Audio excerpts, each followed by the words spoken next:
Anda burung udah enak di rumah gimana Om? Udah jelas bunyi. Oh bunyinya itu cuma 1 kali, 2 kali apa udah racingnya gitu.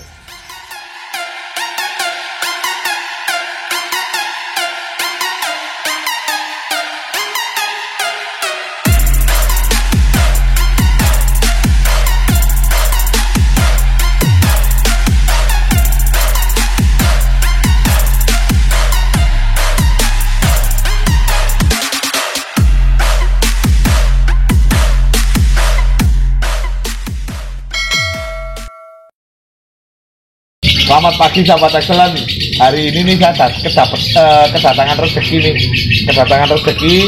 Ini dulu Om Baleva namanya. Om Baleva ini dari Bandung. Ini dulu saya belajar awal-awal waktu pertama kali belajar konslet ini sama Om Baleva, sempat nginep di Bandung, sempat sharing sama dia, belajar banyak lagu dari dia lah. Kok kebetulan kita mau sama-sama main keluar daerah ini kok dia lewat Jogja. Terus alhamdulillah mampir. Wah, ini betul-betul satu kehormatan buat saya karena kedatangan guru saya ini salah satu guru saya yang saya ceritakan di YouTube. Moga-moga ini saya dapat informasi banyak dari Om Baleva ya. Om Baleva ini mau kemana rencana ini? Mau main di mana nih? Probolinggo ya. Ini kita sama-sama mau main ke Probolinggo. Bawa apa ini Om? Burung ini? Bawa lakbet ya. Ya, lakbetnya namanya siapa? Planet. Oh, Planet. Planet itu prosesnya lama Om? Planet sih sebenarnya burung kita udah terima burung udah ngunci. Oh, udah ngunci. Memang dapatnya. Iya. Gini nih teman-teman. Dulu itu Mbak Leva kalau nggak ada burung, satu burung itu saya ingat Spektrum tuh dulu 1 tahun lebih ya Om ya. 1 tahun lebih. 1 tahun 2 bulan. Spektrum itu burungnya yang sekarang di Haji Mansur. Burung itu dulu namanya puisi malam ya Om. Iya, puisi malam. Puisi malam tuh saya dengar dulu waktu sharing-sharing, saya masih inget banget. Puisi malam itu jadinya 1 tahun 2 bulan. Kalau waktu itu Om Baleva cerita. Enggak, kalau Spektrum 4 bulan, Panglima. Oh, Panglima yang 1 tahun 2 bulan. Nah, oh Spektrum itu cuma 4 bulan. Iya, Spektrum cuma 4 bulan. Oh, Spektrum cuma 4 bulan. Itu waktu itu Om cerita sedikit sih ceritanya Om Baleva ini kalau garap teman-teman dia sukanya dari bawah, nggak kayak mungkin yang lain ya. Kalau yang lain polanya main pakan tinggi, kalau Baleva senengnya bertahap dari 1, 2, 3. Kalau yang lain kan mungkin langsung di up pakai pakan tinggi. Kalau Baleva ini terkenal dulu saya waktu belajar itu ngajarin saya pakai millet putih ya Om, polos, jadi polos. Kenapa kok polos? Menurut saya burung itu bisa dengan polos itu birahi naik sendiri, bener ya Om ya. Jadi tanpa harus kita naikin pun sebenarnya bisa naik sendiri. Cuman kadang-kadang orang sekarang mintanya instan. Bener gak Om? Bener gak? Ya gimana Om? Mungkin ada masukan nih dari buat teman-teman, kalau menurut Om kriteria untuk garap penggacoran labet itu yang benar seperti apa sih Om sebenarnya? Ya untuk sekarang ya terlalu banyak versi sih Om ya. Ya ini versinya Om Baleva aja yang simpel biar teman-teman ini dapat tambahan ilmu lah. Ya kalau saya sih rawatan ya tetap aja dari dulu Om ngandelin naikin birahi paling ya dari sistem jemur aja. Pakannya polos tetap ya Om ya. Polos tetap ya dari sistem penjemuran aja kalau mau naikin birahi dulu. Nah, mohon maaf nih Om, saya mau tanya-tanya dikit. Kalau misalnya nih rawatannya versinya Om Baleva ini termasuk yang kemarin-kemarin sudah jadi banyak nih teman-teman, sebenarnya banyak banget dia nyetak burung dari bawah. Dari bahan-bahan yang masih mentah-mentah sampai jadi itu banyak sekali. Nah, itu Om versinya Om. Biasanya perawatan pagi gimana? Biasanya pagi gimana Om pagi? Ya pagi kalau saya sih kan biasa ya rutin nih mandi sendiri. Pagi-pagi mandi, kandang bawah itu udah bersihin langsung jemur. Setelah jemur ya sampai jam 12 atau sampai jam 1 baru pakan masuk, udah sekitar di angin-angin 20 menit baru masuk air minum, udah itu baru full kerodong, udah sampai besok pagi full kerodong. Iya, full kerodong. Saya tahu ini sekarang dapat pemahaman. Dulu saya sempat nggak terpikir ya full kerodong. Om Baleva ngajari saya itu dulu full kerodong. Berarti dia Om Baleva ini naikin birahi pakainya 2 sistem kalau menurut saya dari pemahaman saya. 1 kerodong itu naikin birahi ya Om ya. Yang kedua jemur ya Om, jemur. Jadi sistemnya Om Baleva itu tidak mainan pakan. Jadi naikin birahi itu kan banyak macam, ada yang full kerodong, ada yang sistemnya pakai jemur. Itu salah satu cara untuk naikin birahi. Kalau pakan tetap polos ya Om. Polos. Kalau jagung Om, jagung apa puding? Jagung enggak. Sama sekali Om. Enggak sama sekali. Kalaupun misalnya harus naik pakai pakan polos, itu hanya untuk misalnya burung misalnya udah lama dirawat tapi nggak kelihatan bunyi, ya barulah oke lah kita pakai pakan kenceng. Nah itu kembali ke karakter ya Om ya. Jadi burung yang jadi awalnya semua dari bawah ya. Bawah. Burung yang memang susah banget naik dari Om Baleva ini baru kok lama banget dia nggak bunyi, nggak kelihatan bunyi di pakan kencengnya Om. Nah, itu jemur dari jam berapa Om keluar itu? Ya paling lambat itu jam 7 lah, kadang jam 5 udah keluar, ya tergantung gimana bangunnya sih Om. Oh gitu, jadi Iya. nggak pasti. Nggak pasti, cuman Tapi intinya jemurnya sampai siang Iya, ya, jam sampai 1-an ya. Karena gini teman-teman, buat gambarannya iklim di Bandung di tempatnya Om Baleva tidak seperti di Jogja. Di Bandung itu iklimnya panas, iklimnya dingin. Jadi saya sempat main ke tempatnya Om Baleva itu, aku ngerasain jam 12 itu panasnya nggak, ya panas, tapi karena udaranya sejuk ya Om, anginnya tuh angin dingin, jadi nggak terasa banget panasnya di kulit itu, aku bilang. Jadi saya ngalamin situ, saya kok bingung loh, kok apakah burung itu harus di tempat dingin pada jadi, karena waktu itu konsep saya, wow, berarti burung paling enak jadi di tempat dingin. Ternyata setelah saya ngalamin di Jogja, ternyata bisa juga jadi di Jogja lah. Nah kalau Om kan itu sudah processing, itu biasanya rata-rata Om yang jadi berapa lama Om? tetap nggak bisa diprediksi. Nggak bisa ya, nggak bisa Tetap diprediksi. Mohon maaf nih Om, sebelum mundur ke belakang saya mau tanya satu hal. Dulu saya nggak sempat ngomongin pemilihan bahan. Nah, aku pengen tahu nih Om, kriteria pemilihan bahan yang bisa konslet versinya Om Baleva. Kriterianya apa Om? Yang satu udah pasti jantan ya kan. Oh ya, pasti jantan, yang suka jantan. Terus? Yang pasti itu bunyi, udah jantan bunyi. Itu ya istilahnya bukan bunyi minor Om ya. Dia yang penting bunyi, mau piker kayak mau dia gigit ruji atau muter ngeliling ngeruji gitu kan, yang penting bunyi, asal jangan ya. Kalau saya pribadi saya nggak suka kalau yang cuma bunyi sardot. Nah ya artinya tetap vektor ya Om, malah cenderung ke vektor ya. Berarti sama saya. Penting ngotot aja. Penting ngotot. Iya. Terus Om, ada nggak kriteria birahinya atau kriteria nada lagunya yang menurut Om itu Om biasa pilih? Ya. Apa sih ciri-cirinya? Ini teman-teman bingung ini sebenarnya. Gimana sih burung yang bisa konslet ini, kadang-kadang pada bingung ini. Kalau aku pribadi, kalau untuk ukuran bahan ya pasti minimal bunyi lah.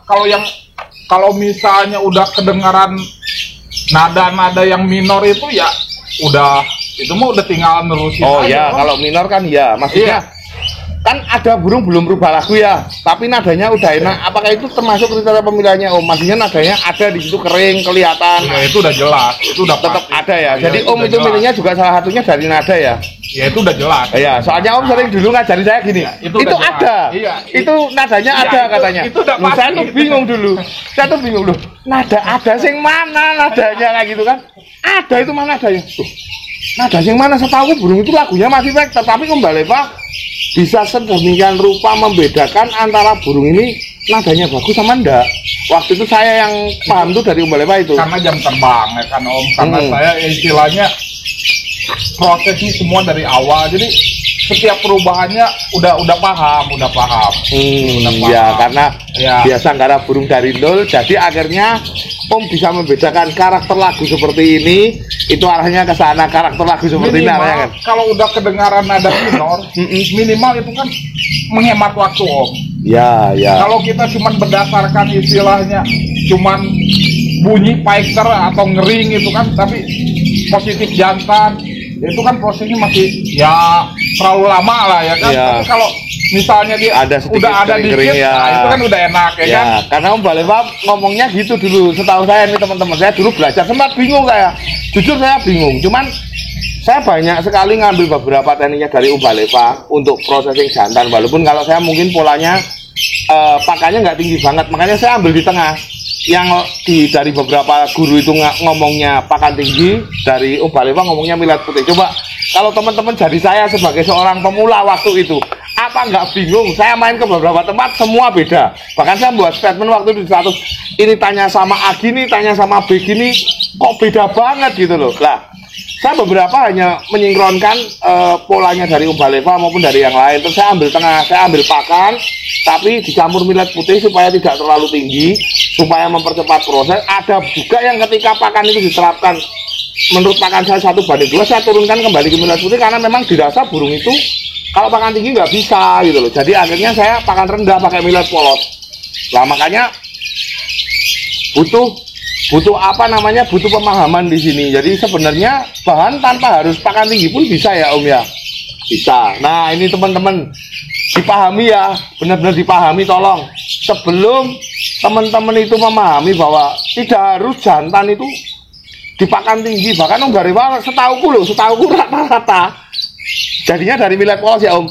Nah ini jadi nggak semua, cuman Om Balewa memang prosesnya dia betul-betul dari bawah, rambat pelan, naik pelan, jadi bidainya terlacak, benar-benar terlacak. Oh dia bidainya di titik ini. Itu setahu saya baca dari caranya pola pikirnya Om Balewa. Saya waktu itu saya belajar, dia benar-benar dari bawah. Jadi kalau orang mungkin lompat ya Om, 1, 3, 6, 9 ya. Kalau Om Balewa baca bidainya itu dari 1 langsung ke 2, 2, 3. Biarkan burung itu naik bidainya dengan sendirinya, tidak dipacu pakai pakan ya Om ya. Bener ya? Bener ya? Ini pemahaman saya waktu itu belajar. Jadi cuman gimana Om? Burungnya itu otomatis dia ngunci dengan sendirinya, nggak dipaksa, dia pasti ngunci. Nah gitu teman-teman, Om Balewa seperti itu. Dan waktu itu yang saya bingung itu nada. Om Balewa selalu bilang gini, itu nadanya ada di situ. Aku tuh ngamun ngeliatin burung nada yang mana yang dipikir. Tapi kata Om Balewa jelasinnya kan memang susah, karena nada itu dasarnya dari jam terbang ya Om ya. Tetap orang yang biasa memilih dan pernah membuat dari nol, dia akan tahu nada. Nah kalau saya sekarang rata-rata belajar dari karakter, karena kebetulan ngambilnya dari Om Balewa. Saya ngamati burung, saya bicara karakter bidainya. Terus biasanya kalau karakternya udah masuk, nada itu mengikuti. Kalau menurut saya, nada itu di dalam situ sudah ada nada seperti apa yang disampaikan Om Balewa. Cuman saya lebih seneng bicara ke tingkah laku. Tapi nggak apa-apa, karena ini semua yang kita dapat dari ilmu dari Om Balewa maupun dari siapa itu semua berguna. Sebenarnya berguna dan satu arah sebenarnya. Ya. Cuman beda proses dan polanya aja. Tapi arahnya sama lah, arahnya sama. Lah, kalau Om misalnya nih udah enak nih di rumah, itu biasanya diapain Om? Misalnya di rumah ini udah enak, tanda burung udah enak di rumah gimana Om? Udah jelas bunyi. Oh bunyinya itu cuma 1 kali, 2 kali, apa udah rajin kayak gitu? Yang namanya jantan itu kan burung itu susah untuk bunyi. Tapi pada saat bunyi itu dia pasti kelihatan. Dia dalam 1 hari taruhlah bunyi paling cuma 1 kali. Dari hari ke hari dia tuh pasti bertambah. Itu udah jelas burung itu udah jelas ada kemajuan. Nanti pada saat begitu dia dalam 1 hari bisa bunyi sampai 5 kali, dia itu udah jelas burung itu udah jelas enak. Apalagi misal sekali bunyi itu bisa 5 kali tarikan, terus dia berhenti lama. Ngedouble ya istilahnya. Ya.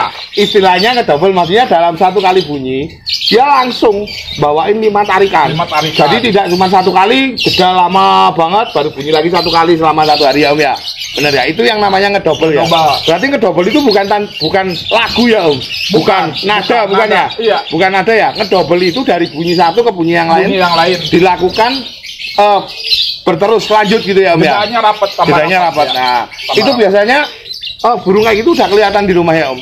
Ya itu udah kelihatan di rumah. Biasanya kalau misalnya udah rapat kayak gitu ya, tinggal bawa-bawa ke lapang, biasanya 1 bulan itu udah wajib.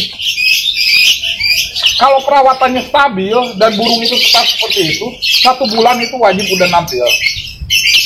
Dari burung sudah ngedouble, terus dibawa ke lapangan, diajak main itu selama 1 bulan harusnya udah nampil. Udah harus nampil. Selama perawatannya stabil. Perawatan tetap stabil. Jadi nggak dinaikin, nggak diturunin kayak gitu ya. Perubahannya itu nggak terlalu ekstrim. Takutnya ya kan perubahannya itu oke lah kalau ke atas biasanya langsung ngunci. Kalau ke bawah berarti dia lepas. Ya kan? Jadi gini teman-teman nih, kadang-kadang ngunciin burung tuh aneh. Kalau Om Balewa ini kan seneng aman. Aman itu gini. Burung kalau langsung diangkat tinggi, takutnya resikonya burung terlalu nadanya nada minor banget ya Om. Jebol ya. Maksudnya nadanya minor banget dan akhirnya risiko lip sync ataupun burung itu rusak itu tinggi. Dan Om Baleva ini orang yang cara nggarap burungnya itu dia standar, dia pelan banget, dia menahan supaya burung itu kita menikmati burung itu jalan di gantangan dengan lagu yang masih nadanya bagus. Betul ya Om ya?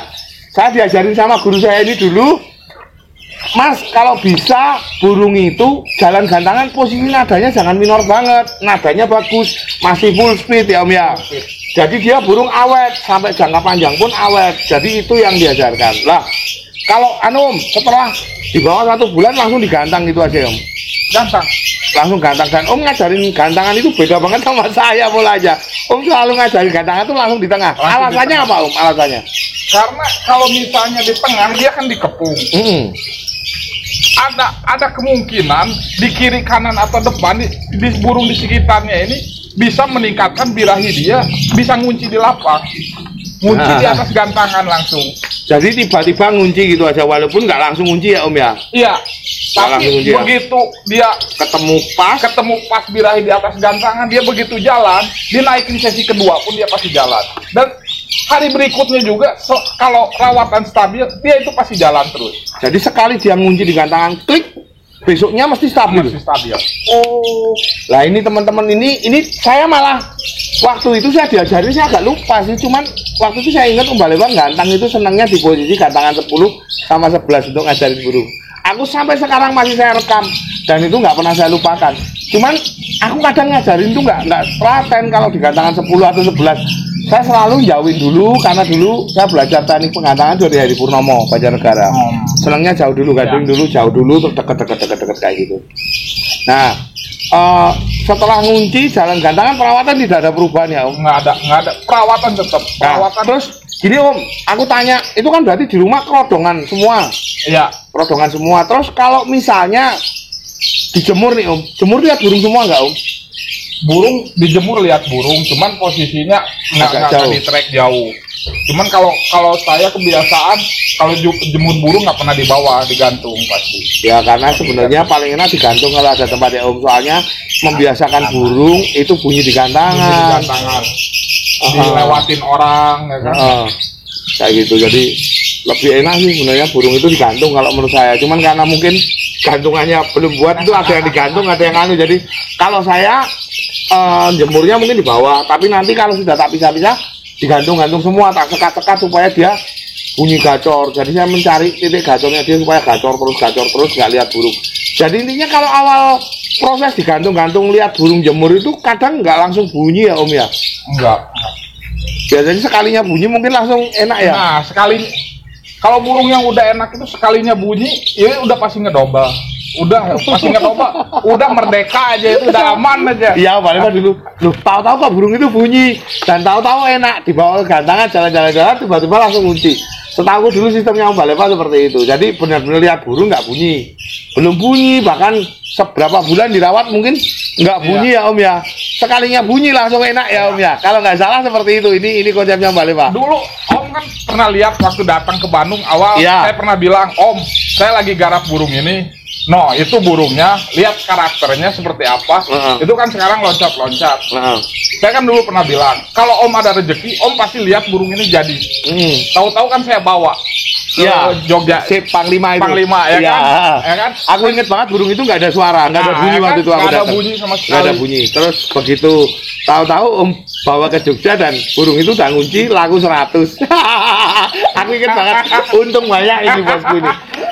Ya. Ada pesan Om untuk apa Cicomania, untuk Lovebird Mania yang teman-teman yang lagi pengen belajar konslet, lagi gemar-gemarnya belajar konslet, pesannya dari Om ini sebagai seorang orang yang sudah pengalamannya cukup banyak ini apa Om mungkin bisa disampaikan? Intinya sabar Om, nggak usah terlalu ambisi ya kan. Pahami karakter burung, cari enaknya di mana, ya mudah-mudahan lah rezekinya ada, ya burungnya ketemu enaknya. Gitu intinya tetap sabar teman-teman.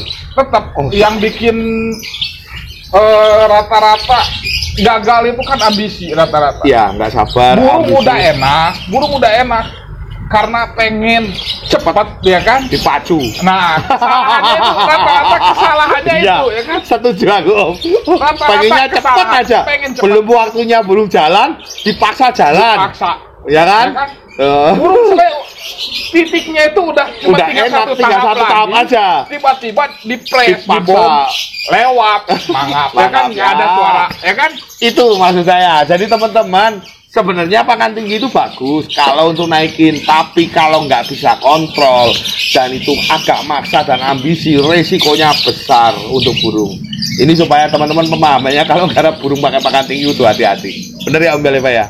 Nah, Kalau cocok untung, kalau ya cocok pas bisa enak, kalau nggak cocok kan? Kalau jebol. jebol, ya jebol bila itu tadi Om. Maaf. Kalau ini Om, saya tanyakan, kalau menurut Om, karena Om pakai pakan rendah, ada nggak sih Om menurut Om ini istilah jebol birahi itu atau nggak sih di konlat itu bahwa konlat itu jebol birahi? Enggak lah. Oke. Bingung Berarti aku. sama. Berarti sama ya Om ya, konsepnya Bingung. nggak sama ya. Iya. Maksudnya aku juga bingung ketika ditanya Om cara jebolin birahi.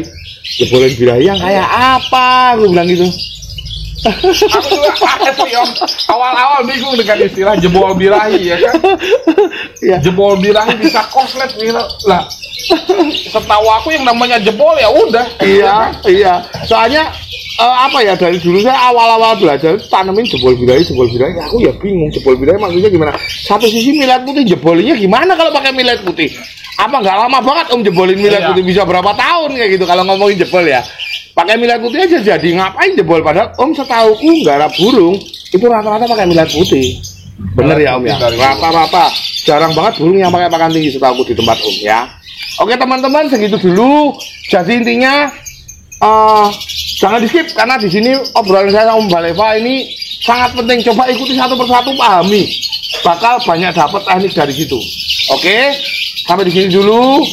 Terima kasih. Semoga ini berguna dan berkah buat semua. Salam minor, masuk akal.